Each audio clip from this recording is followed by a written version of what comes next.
November the 30th, 2016. We are the nuclear proctologist.org, and you can find an extinction event playing out in the Pacific Ocean. Nobody cares. Nobody seems to think it's important. Nobody sees the urgency. Everybody's too busy, way too busy, pretending, fighting the battle in subtlety. This is not how you win battles. We are at war with this planet. Today we're going to be talking about Arni Gunderson, Fear Wins Energy. 2011, March the 16th, or 2011, March 19th, just after, a little over a week after on CNN, you find out Arnie's. The question is, when you get to a spot where you have to be, like near the fuel pool, you have very limited stay time. Maybe you can stay 10 minutes, maybe 5. I hired employees that could only stay on the job for 3 minutes before they exceeded their personnel exposure. So you get all suited up and you do all of that, and maybe you can do 3 to 5 minutes worth of work. Now, do you realize what he just said? Do you get what he just told you?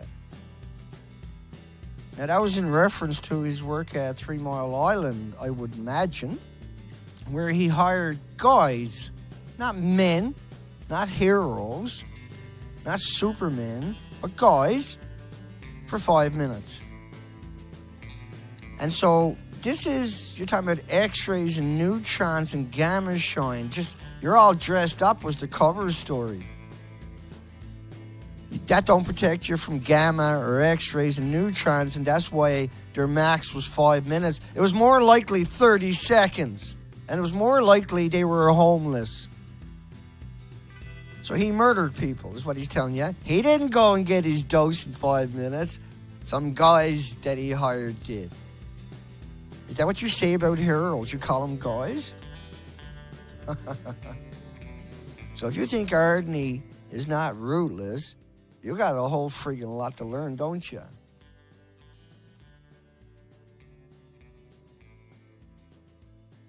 And so, Unit 4 in TEPCO, thank you for your support and interest.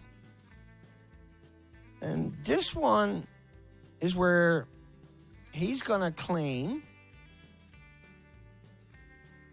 make sure I'm on the right format here. So he's going to claim, here with me, the building on the right. Now, you can't get in there. That's Unit 4. You can't do anything. You can't get under there and support the fuel pool or anything close to it, yeah? Okay. According to Arni Gunderson, Unit 4 was damaged twice. It was damaged by all of the earthquakes that occurred, and it was also damaged by a series of explosions over the first week or two of the accident. So the building is structurally weakened. Now, Tokyo Electric's acknowledged that. They went in May and June of last year. This is more than a year ago, and put an enormous number of extra structural supports directly under the fuel pool to keep the bottom of the pool from breaking through. Yeah? Don't mind me laughing, because that's absurd. That's patently not true, okay? So Unit 4, here's Unit 4 on your left-hand side. Here's what they claim is on the right. Arni didn't say difference. Arni never come out and corrected anybody. Hang on. So, Unit, do you think somebody went into the building on your left-hand side? Jesus, God help us. Now, think about those people. They're dead. That's X-rays, neutrons, gamma shine within 300 feet. These buildings don't touch each other. There's no. If they could go underneath it and put all kinds of structural integrity to it,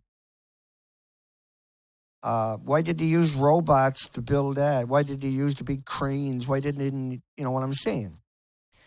Well, just revisit this. There was a crack in the foundation, and Tokyo Electric did a really poor job of trying to Photoshop the crack away. They literally tried to wipe it out, but a lot of people on the internet could see right through it. So they fixed the problem. That's how they fix the problem, is to Photoshop the crack away instead of solve the problem. So he's talking about there was a crack in that building there somewhere that they Photoshopped. Why?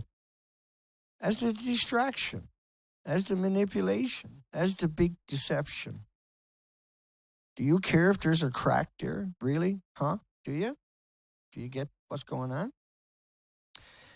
Okay, so think about the bottom of that building. Now imagine someone comes out and says, oh my God, we discovered it's buckled. Really? Well? There was a crack in the foundation, but now we're still seeing the building is buckled. It's about 2 inches wider at the bottom than it is in the top. And that's something called a first mode Euler strut buckle. It's a structural term. Okay, here's another structural term. It's all gone. Jesus. And it's 2 inches wider on the bottom than it is at the top. So you're talking about the building on the left, I guess. But he's a nuclear scientist. Because this is funny. You got to admit that's friggin' funny that somebody with that kind of education would come out and say, there's probably some damage in the bottom. He didn't show you that picture, did he? How come? Because you'll be laughing too. See? Let's keep going. It's not funny, though, is the problem. There's nothing funny about this.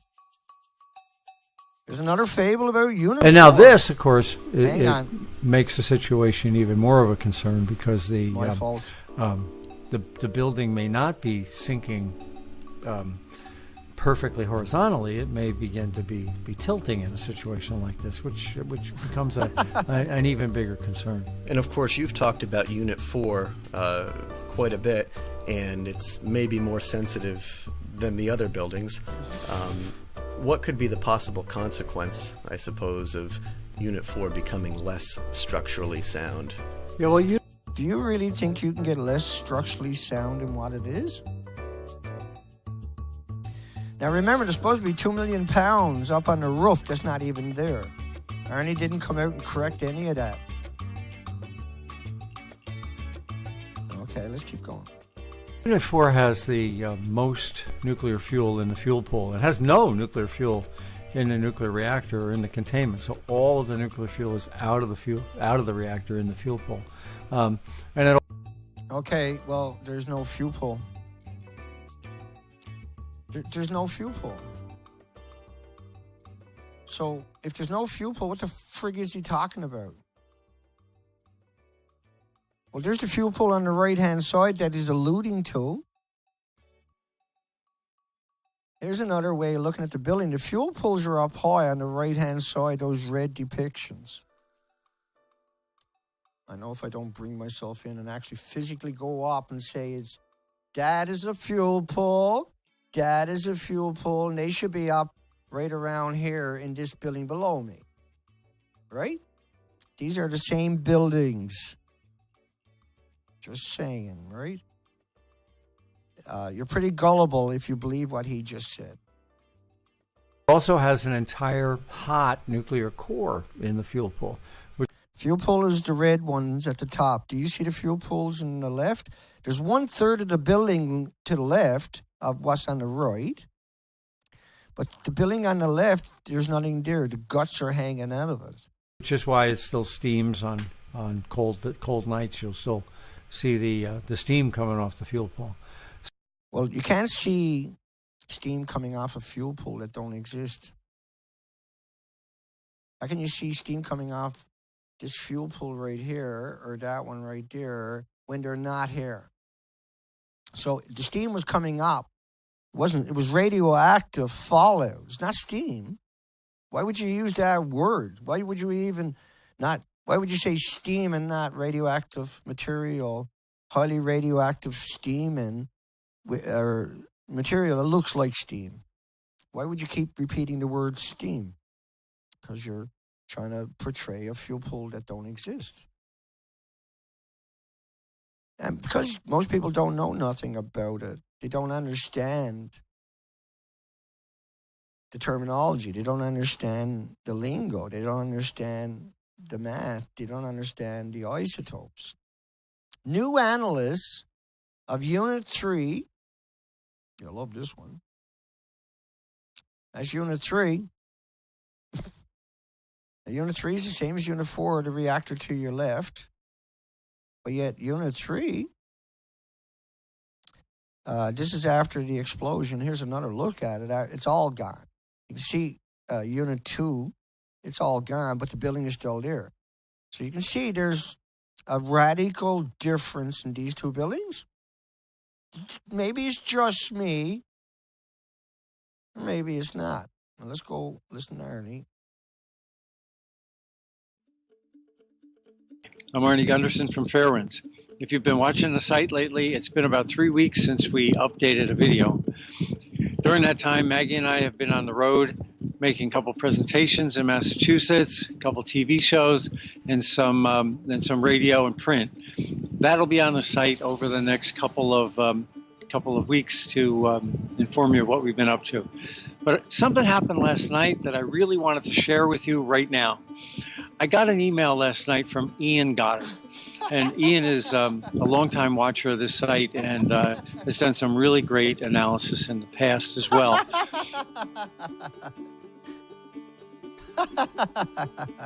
I love that one. I never get tired of hearing Arnie say that. Ian Goddard. Okay, who's Ian Goddard, Dana? That's a little silly. Goddard's journal. He used to be a stalker, eh? Got in trouble for stalking celebrities. And now all of a sudden he's something. And so Fukushima West Coast Impact, you can see he came out, he's got me in it because I was out doing the expeditions. Meeting Goddard.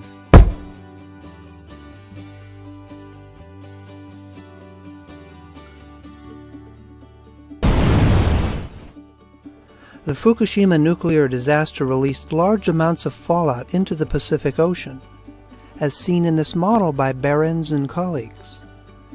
The impending arrival of this radioactive plume has been a source of great anxiety. Yep. Okay. Now here, we're just going to throw this in there because it's part of what's coming up next. If we could see radiation, then this is what 1 becquerel per cubic meter of seawater would look like. One emission of radiation occurring once per second in a cubic meter of seawater.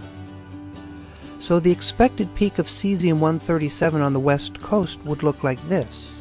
4 radiation emissions per cubic meter in 1 second. The weapons testing peak would have looked like this.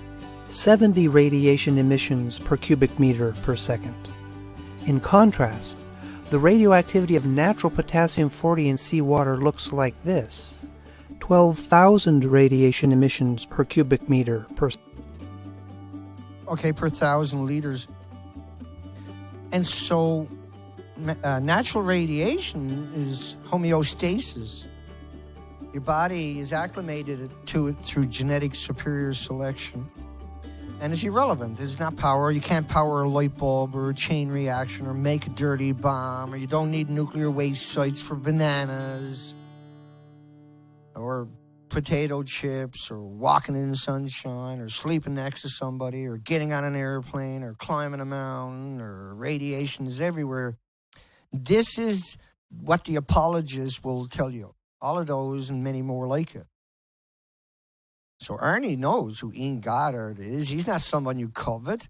Arni Gunderson doesn't cover me, who went out on the ocean over 2 years, 260 days, 15,000 miles, and documented the whole coastline. No, he covers the guy who talks about the biggest lie, the biggest academic breach of trust in history, the potassium lie. Second. And the lowest radioactivity at which harm to sea life has been observed would look something like this.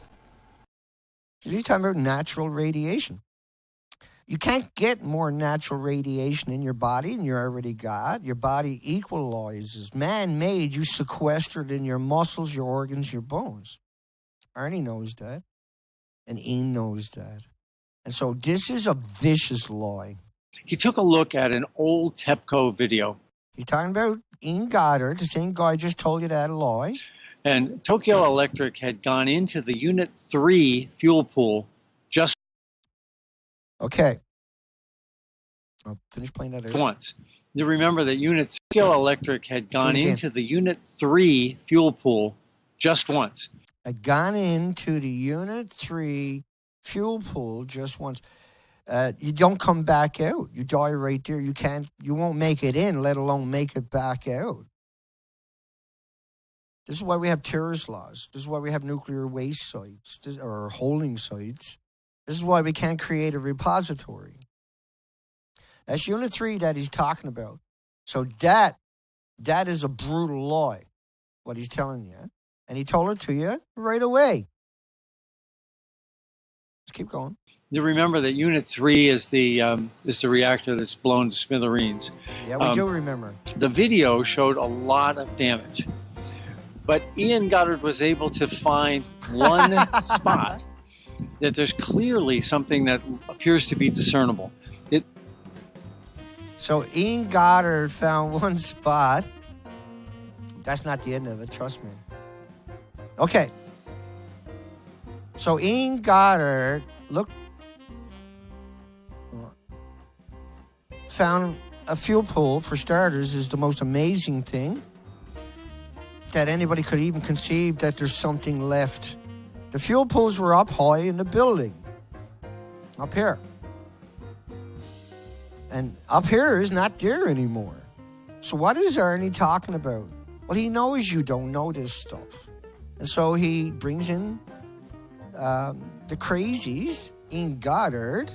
It looks like the handle of a BWR fuel bundle. Now, Ian compares that bundle to other bundles which were looked at over in Unit 4, and it's pretty clear to me and a couple other nuclear engineers I've shown it to that they're going to suggest that the assembly, which is like 12 feet long, each rod is 18 pounds, there's 80 rods in an assembly. So a short ton, right? Basically is what's going to weigh, counting the assembly itself and every... Okay.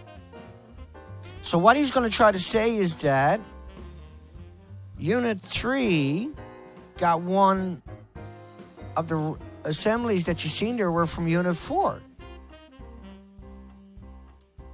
Because he doesn't want to say all the rods are gone, right? And so now he's implying that a fuel rod left number 4 and came over to number 3 without saying number 3 has lost its reactor core, running core is completely gone. And that all the fuel pools, which 5 reactor cores are gone. That this might be a single nuclear fuel bundle in the Unit 3 fuel pool. Now, it raises more questions than it answers. First off, there should be a lot of bundles there. Right. Yet, obviously, there's only one in this picture. Obviously, there's only one in this picture. But what is the picture, though? What does the building actually look like? See, if you look at that, you have no problem comprehending that the fuel pools are gone. And so everything he's talking about is a distraction from the reactor core being gone, the fuel pools being gone, because they friggin' blew up. I don't know. Is that how that works? When something blows up, things disappear? So when the buildings blew up, is there a possibility the fuel rods went with it? Do you think the fuel rods could have went up in the air? Maybe if you look at the picture, do you think now, maybe, that the fuel rods went way up in the air? Is that possible? Am I like, Dana, you friggin' conspiracy theory? Yeah, Dana blew up. Yeah, but like, it's nuclear, so it couldn't have went anywhere because they're a friggin' scientist, Dana. So was Mengele in Germany, right? He was a scientist. So was Dr. Raymond Gilmet. He killed beagle dogs and beagle puppies with plutonium and americium, Neptunium, for 35 years, and every one of them died within 5 years, like all the other millions of animal studies. Every animal died. So it's a lie. Where are the other bundles? Well, we know where they are, Arnie. They went up in the air like that, Arnie. Like, we don't. You know, you're a nuclear scientist. You run reactors, Arnie. You know, the fuel pools are up high. And if I don't come out and call you out for these brutal lies, this brutal betrayal, how many more people are you going to send in for their 5 minutes and throw them away like a paper towel? I wonder. The other part of the question is, this should be under about 25 feet of water. It can't be under 25 feet of water when it doesn't exist, Arnie, and you know all of this. Right away you knew all of that. And it's not. It's very near to the surface. So what's happened to that particular bundle that it's, or to the water level in the pool, that have caused it to come in such close contact with atmosphere? Can he speak English like normal people? Why would he word it that way? Because grammar is a neat trick, trust me. Well, like I said, it raises more questions than it answers. No, it answered all the questions we had. Are you corrupt? Obviously, you know the difference, and you're out here lying about it. You know the fuel pool is up high. No one needs to tell Arni Gunderson he's a nuclear engineer. You don't have to be a nuclear engineer to know the difference, but allegedly it helps. But I really do want to thank Ian Goddard for discovering this and passing it on. If you have any comments or questions or thoughts about what you think it might be. I think this is a friggin' cover-up. Do you? Are you gullible? That's all I'm saying. Like, I'm just saying, man. Let's play it out. Please send in through the comments section on the website. Thanks. We'll get back to you soon. Yeah, I'm sure you will. Another reason we would expect no obvious effect is that that's the guy he's thinking. There are dozens of types of radioactive atoms naturally found in seawater, the most abundant of which is potassium-40. The level of potassium-40 radioactivity is 3,000 times higher than the expected Fukushima peak on the west coast. Oh my God, no! Say it's not true! So, what are you left with now? That's an outrageous, unbelievable lie. Despite mythology to the contrary, natural radionuclides are no less harmful per unit of energy radiated. We're talking about a mental illness. We're talking about a disease when someone becomes nuclear. The biggest producer from the chain reactions are curium. Curium's not going away ever. Ever is a long time. We're living in it. I'm Arni Gunderson from Fairwinds, and today I'd like to talk to you about fuel pool fires. Are they possible? What causes them? And what are the consequences? Related to that is, why is everybody focused on Fukushima Daiichi Unit 4? Oh, Jesus. Maybe, because you guys are out here lying constantly, telling us people went in there and supported the fuel pool when you will die. You will die. Just that one lie alone, let alone all the other stuff I showed you.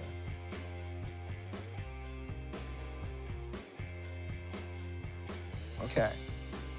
I'm Arni Gunderson from Fairwinds, and today I'd like to talk to you about Fukushima Daiichi Unit 4 would be even worse. Inside Daiichi's fuel pool are 1,500 fuel bundles, not one, but 1,500. We'll come back to that. So Unit 4 is right behind me. Up at the roof was 1,500, 2.16 million pounds, or say 56 transport trucks fully loaded, 40,000 pounds a pop, up on the roof. That's the equivalence. But the roof doesn't exist, as you can see over there. So even though Arnie's showing you that picture, shortly after, it looks like the one behind me, because the fuel pools don't actually exist. That's part of the lie. Arnie doesn't come out and say that's not real. Ever. Helen Kellicott don't. Dr. Christopher Busby didn't. Nobody did. Dana did. So, like, we're it. We're the only people on the planet that's ever told you that's not real, besides Patrick Henry. In the context of coming out and bludgeoning the shit out of these people. And anybody that has dared come out and say it's not real has been attacked remorselessly by the pundits that make a living supporting these people. 1,500 fuel bundles. And so, related to that, though, still telling the is lie. The fact that Fukushima Daiichi. So, if the building is bulged, does that mean something to you? Does it mean something to anybody with an education? Of course not, because the whole building is bulged. The entire building is bulged. The entire building is completely destroyed from the ground up. 4 is also damaged. There's a bulge in the bottom of it. And they're so scared of the bulge in the bottom of it. Because look at it. Of course, there's a bulge in the bottom of it. The building blew up. But that is the distraction, as if we got to resolve that or we're going to be in trouble. The building could collapse. But look at it. Like, that's the problem when there's so many intelligent people. Sorry, so many intelligent people. We're almost ended. Another 2 minutes to go.